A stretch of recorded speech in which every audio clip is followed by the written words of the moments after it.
Hello world, and we are back. And my name is Kyle Fischl. This is going to be episode 33 of my poker vlog. And today I'm going to talk about a session I played on December 28th. It was a Saturday.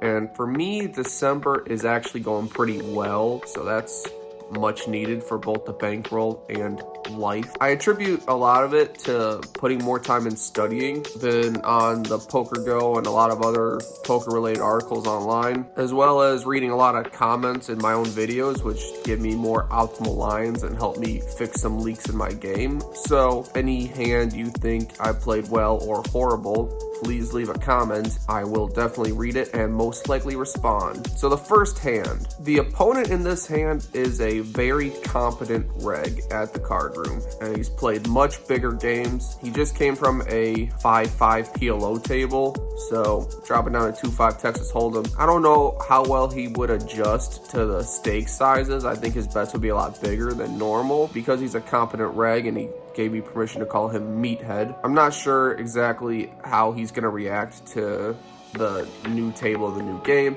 as well as he is exactly 2 to my left, which is not ideal. But I choose an interesting line against this specific player, so let's talk about it. Early position player raises to 20. I am in middle position with pocket queens. I 3-bet to 60. Meathead calls on the button. The pre-flop raiser calls as well.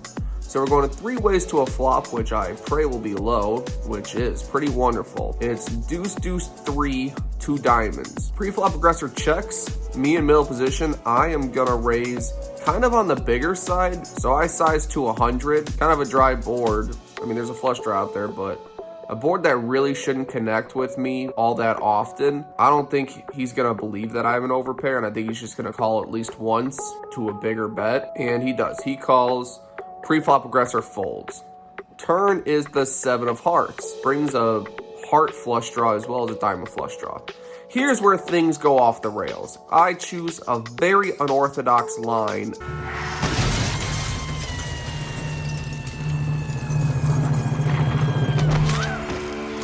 Fasten your seatbelts. It's gonna be a bumpy ride. And I choose to check with a plan. It wasn't just a check for no reason. I think that this player in particular would definitely stab at this pot when I bet check. I think a lot of the time I'm repping ace anything, probably no flush draw when I take this line, and he has the ability to just float one and bluff. Any 2 over cards, doesn't even need to be a flush draw. I think he has the ability to bluff between the 250 and 350 range. So my goal with this check was to look weak, have him throw that range of bet out there, and then just jam it and almost commit him to just call with overcards, which some overcards he could be literally just drawing dead.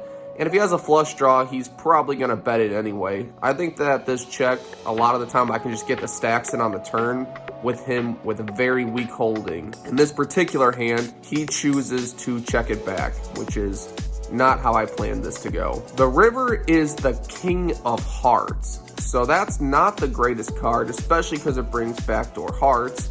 And if he had king, queen, king, anything, I let him get there, and that one's on me. Took a highly variant line. The run out did not go the way I would hope it would. So as I put myself into a box here, I check, and he bets $100. And at this point, I think that looks extremely value betty. Like, it looks like he's valuing his king, or he's value bet bluffing. Either way, I kind of put myself into a box. I mean, maybe hearts got there. I think he would bet the turn with a heart draw a lot of the time. So not really worried about that, but I think he has a king sometimes, most of the time. Either way, sometimes you just gotta... For me to finally understand that some rules are made to be broken. So I call the 100, and he just mucks and says you're good. He doesn't even show or announce anything. So I guess my thought process was a little bit correct. He did throw out a bluff on there, and it was a bluff that kind of put me in a tough spot. Wish it would have came on the turn so I could raise and go with it. Let me know what you think about that line against a specific player type. and in the comments because I would love to read them. Next hand, I am in the big blind with ace queen offsuit with 6 limpers. In the big blind, I make it 35, size it up a bit because I want to get some of the nonsense out of there. Well, I get 2 callers, so we're going 3 ways to a flop, which comes queen, jack, 6. 2 hearts. Now, as it's a fairly connected board and fairly wet, a lot of people will connect with it, but I should have the best hand a lot of the time here. I size up to $75. Hearts are going to call, and a lot of straighty pair plus backdoor straight backdoor hearts will call. My opponent to my direct left, who's another competent reg, he chooses to raise to 175. The other player folds, it's back to me. So with such a large sizing, and my particular hand, I'm never folding. So we'll take that option off the table. First of all, would he value bet worse? Would he raise with king queen? I think this player could. Would he raise with, let's say, 9-10, king 10? I also think that's possible. I don't think he ever has ace king. That's because he wouldn't limp with ace king. But, you know, my other thought is, could he have like 6-7 of hearts, 5-6 of hearts, maybe something like that, and he only has about 500 behind. So at this point, I don't really see a reason to call and then face turn huge barrel. I think some flush draws and straight draws will call a raise anyway and just be in tough shape, put themselves in a tough spot. I don't think he ever has a set here. A set would raise too high, and he can't have jacks or queens because that means he limps jacks or queens. That's ridiculous. 6s maybe, but he raised so big, I just never thought he had 6s. So I put them all in, and he snap calls, and at that point I'm like, crap, I messed up. I asked him if he has 2 pair, and he's like, yeah, you want to turn him up? And turn as an ace. Even I can suck out sometimes. River 9. So kind of a gross suck out on my part. I feel a little bit bad about it. I haven't cried like that since Titanic.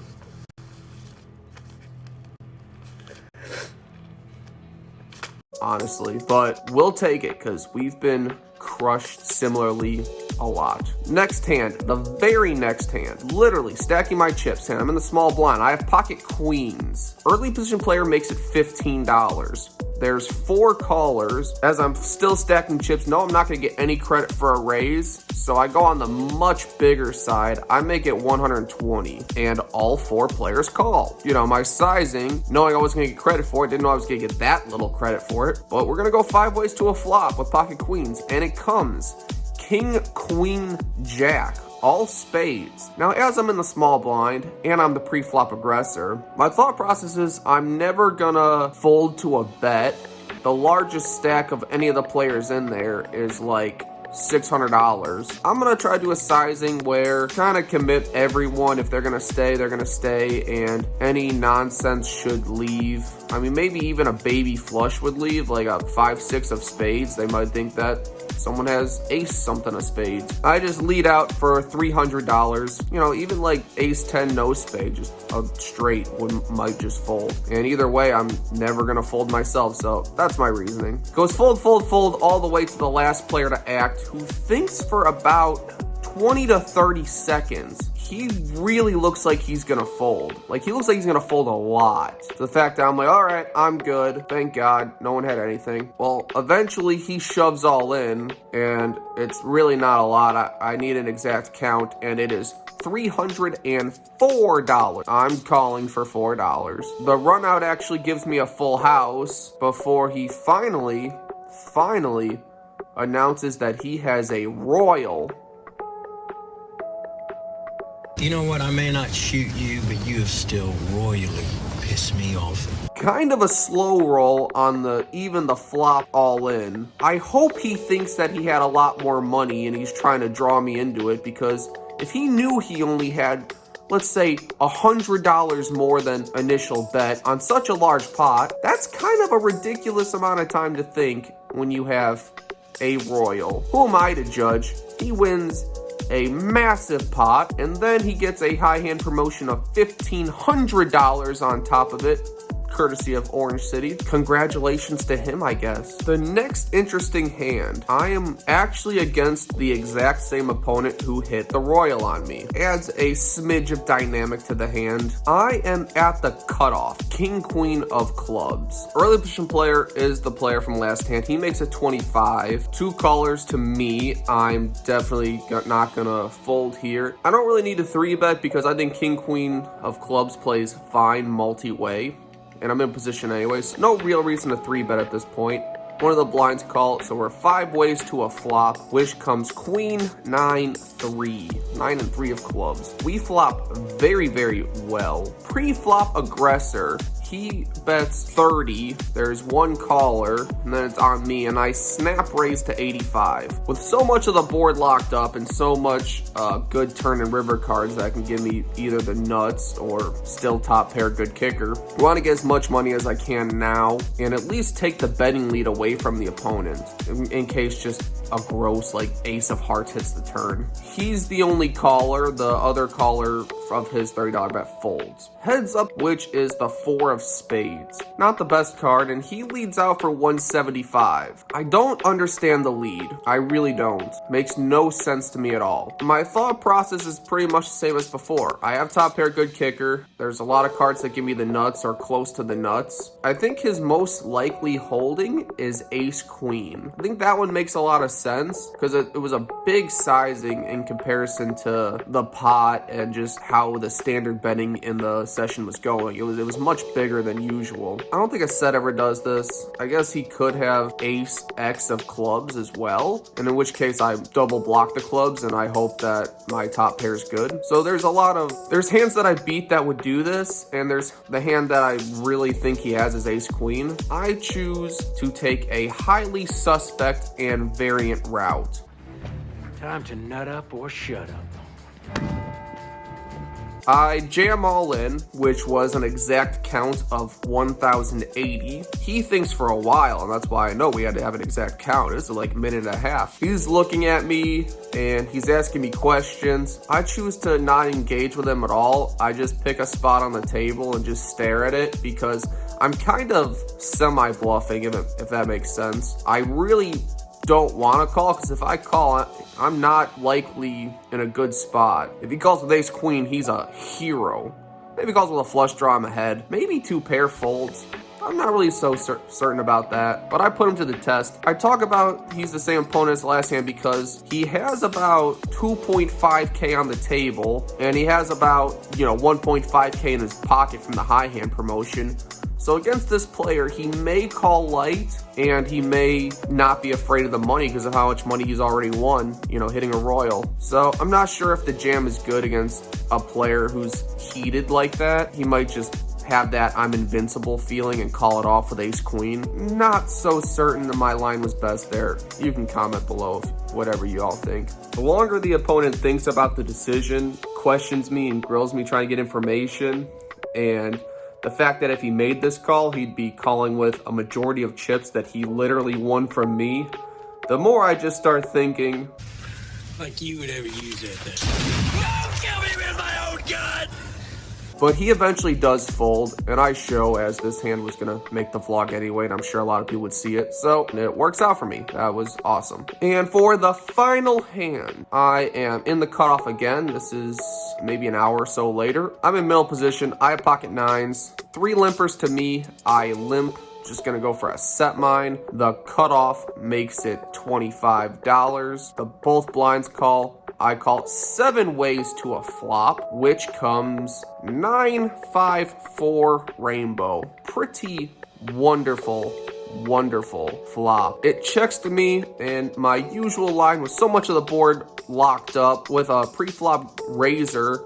Even with just 2 over cards, with anything, I think he's supposed to bet here a lot of the time. So I check, hoping he puts out a bet, hoping that we can get some money in now.